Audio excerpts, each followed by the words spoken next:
Corona virus के बाद अब हम आपको हमारी पृथ्वी के स्वास्थ्य के बारे में कुछ बातें बताना चाहते हैं।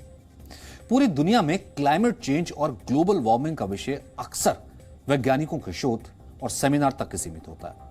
इन सेमिनार्स में कुछ देर के लिए इस पर बात होती है, लेकिन इसके बाद इस विषय को भुला दिया जाता है।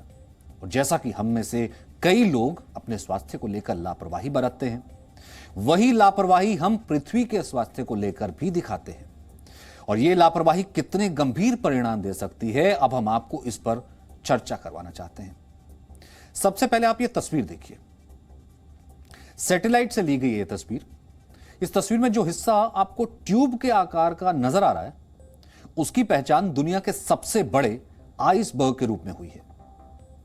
आइसबर्ग का कुल क्षेत्रफल है 4320 वर्ग किलोमीटर, यानी ये क्षेत्रफल के मामले में कहा जाए तो दिल्ली जैसे शहर से भी 3 गुना बड़ा है। दिल्ली का क्षेत्रफल लगभग 1500 वर्ग किलोमीटर है। आइसबर्ग का मतलब होता है बर्फ की बड़ी बड़ी चट्टानें। यानी सोचिए, दिल्ली जैसे 3 शहरों जितनी बर्फ की चट्टानें इस समय अंटार्कटिका से टूटकर दक्षिणी महासागर की तरफ चली गई हैं। और हमें लगता है कि यह पृथ्वी के खराब होते हेल्थ का, खराब होते स्वास्थ्य का एक बड़ा लक्षण है। जिस आइस शेल्फ से यह चट्टानें टूटकर अलग हुई हैं, वो आइस शेल्फ अंटार्कटिका महाद्वीप में मौजूद बड़े ग्लेशियर से घिरा हुआ है। असल में आइस शेल्फ ग्लेशियर नहीं होते। आइस शेल्फ ग्लेशियर के पास मौजूद रहने वाले बर्फ के विशाल पहाड़ों को कहा जाता है आइस शेल्फ।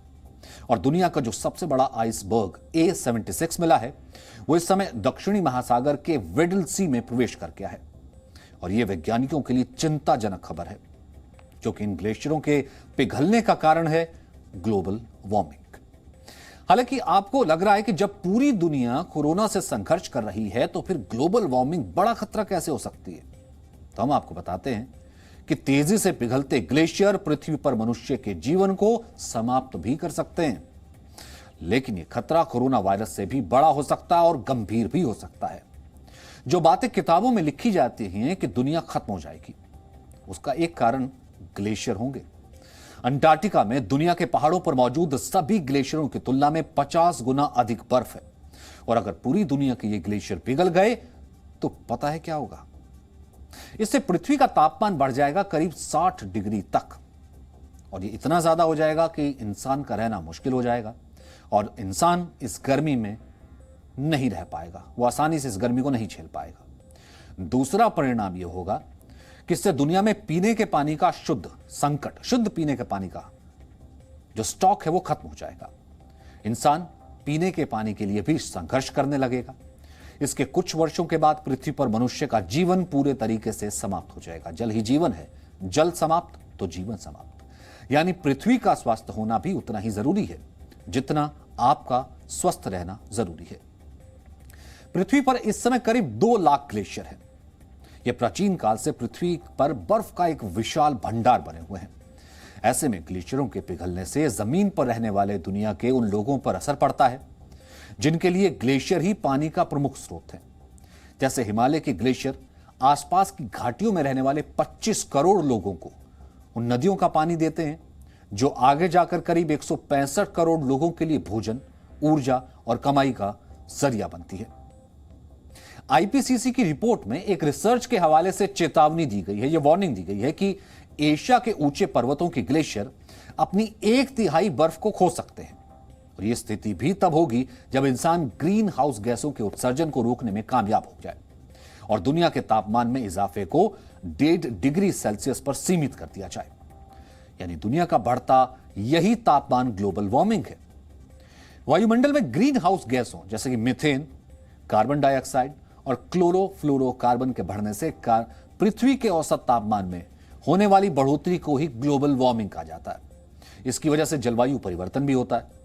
एक स्टडी के मुताबिक वर्ष 1980 के बाद से समुद्र के जलस्तर में औसतन 9 इंच का अंतर आया है। 9 इंच का अंतर औसतन, यानी समुद्र का जलस्तर 9 इंच बढ़ गया है। और इसकी बड़ी वजह है ग्लोबल वार्मिंग, जिससे आइसबर्ग पिघलते हैं और फिर टूटकर समंदर में गिर जाते हैं। Potsdam Institute for Climate Impact Research का कहना है कि पिछले 100 वर्षों में दुनिया के समुद्र तल में 35% इजाफा ग्लेशियर्स के पिघलने की वजह से हुआ है।